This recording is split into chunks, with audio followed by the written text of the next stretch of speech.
I am going to share with you 7 strategies that you can do. This is in order, so that way you can do 8 hours worth of stuff that you would normally do in maybe 4 hours or 5 hours at the most.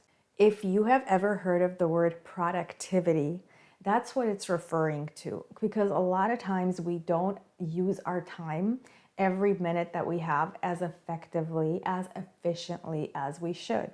But when we're productive, we do.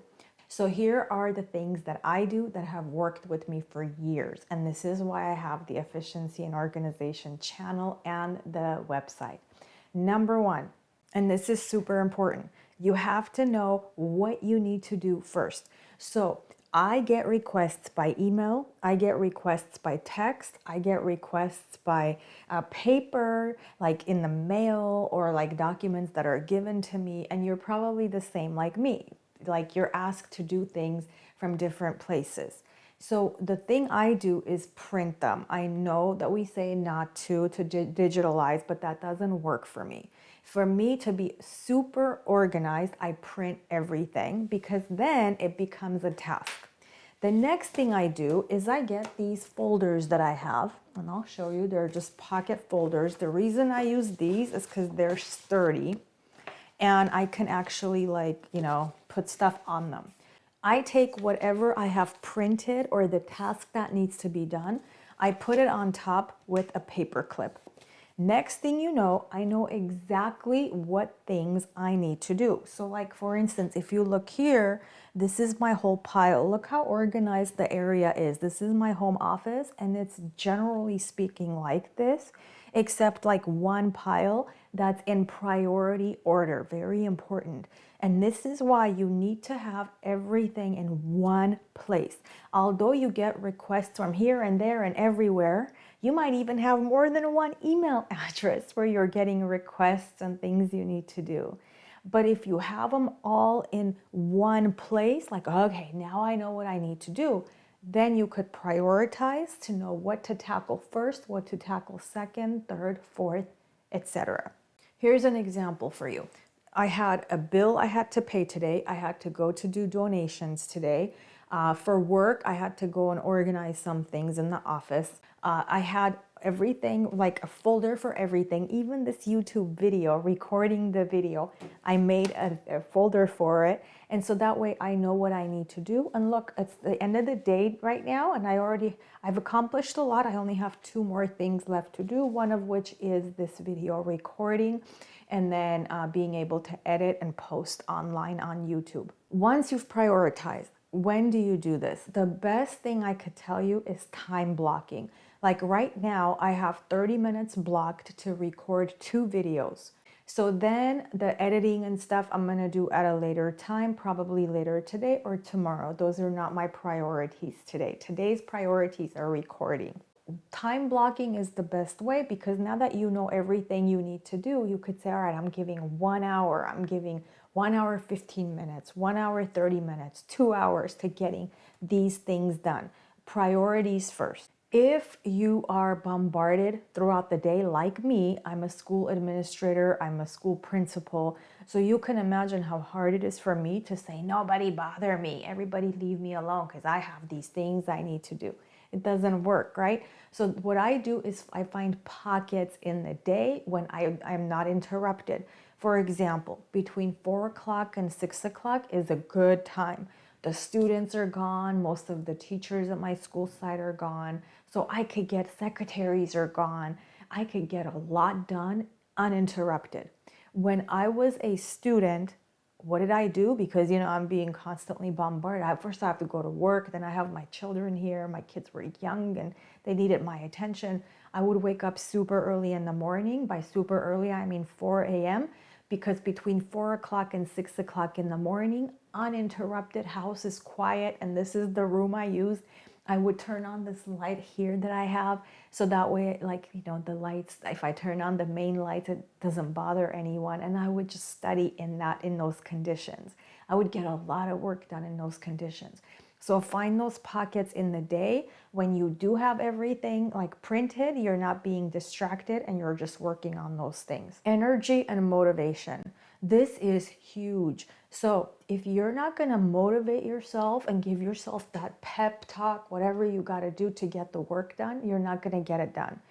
You're just going to be too tired. So you have to convince yourself that you're going to get this done. I'm going to do this, you know? So no matter how tired, what headache, and what issues you have going on, if you're really serious about getting things done, work on your mindset, that like that pep talk. So imagine you're a coach coaching yourself and you have to go and win the game, okay? How do you do it? What do? You have to coach yourself, pep yourself up to be able to get that energy to do it. Now, some people listen to upbeat music, that helps. Some people have like energy, like coffee drinks and things that they do, or like matcha drinks, whatever can give them energy. Do what you got to do to keep up with that energy. Another thing I would suggest nowadays, they have those desks that you could like put, it's like a standing desk thing. I will have the link to it in the description of this video because I have that. So I know when I'm standing up, I'm a little more energized than when I'm sitting down. So if I have a lot I need to get done, I just lift it. It's so easy to lift. I lift up the monitor and I can work standing up. It's a huge, huge help for me. Besides motivation, you need self-discipline. What I mean by that is you're going to tell yourself, I'm not getting up from my workstation. I'm not going to go anywhere. I'm not going to look at my phone. I'm not going to do anything else except focus on these priorities. So that's where the self-discipline comes in. You need that to get to be able to do a lot in short periods of time. And it gets better over time. You become more and more productive the more you do it. So I have mentioned distractions already. I'm going to mention it one more time. There are things that we call time guzzlers. And those are, oh my gosh, this is what steals the minutes and the seconds from us. And those minutes and seconds definitely add up.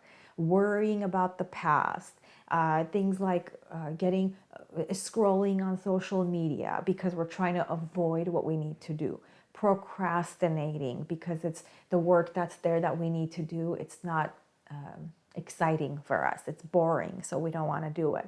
But that's what you got to do. Those time guzzlers, you got to know what they are and avoid them. You know yourself. You know what you do to distract yourself, and your job is to see which one of those apply to you, and every time you do it, you remind yourself, oh no, I'm doing it again, and to catch yourself in the act and stop. Next, no perfectionism. You can't do it and then do it again and do it again. For example, my YouTube videos. I've come to the conclusion that good enough is good enough. Before, I would edit every 5 seconds so carefully and add little sounds and things. You know what? It wasn't necessary at all. People are watching the videos, for example, because of the content, and they could care less, I think, about sounds and music. So I got rid of those. Big time saver for me. So no perfectionism. Good enough is good enough. Just get it done, get it done. And then second one is no going down rabbit holes. Okay, so this is when you start to think about what you're doing, then it takes you to something else, then it takes you to something else, and then something else, and something else. Next thing you know, you spent 40 minutes on something that you could have done in 10, 12 minutes.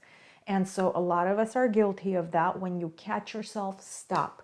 Say, no, I'm going to stop this and I'm going to focus and just get this done, get this done, get this done. Lastly, use a timer. I've done that before. I set a timer for myself so that way I could work on a project in a short increment, like maybe a 10-minute, 15-minute time, uninterrupted. I like very focused.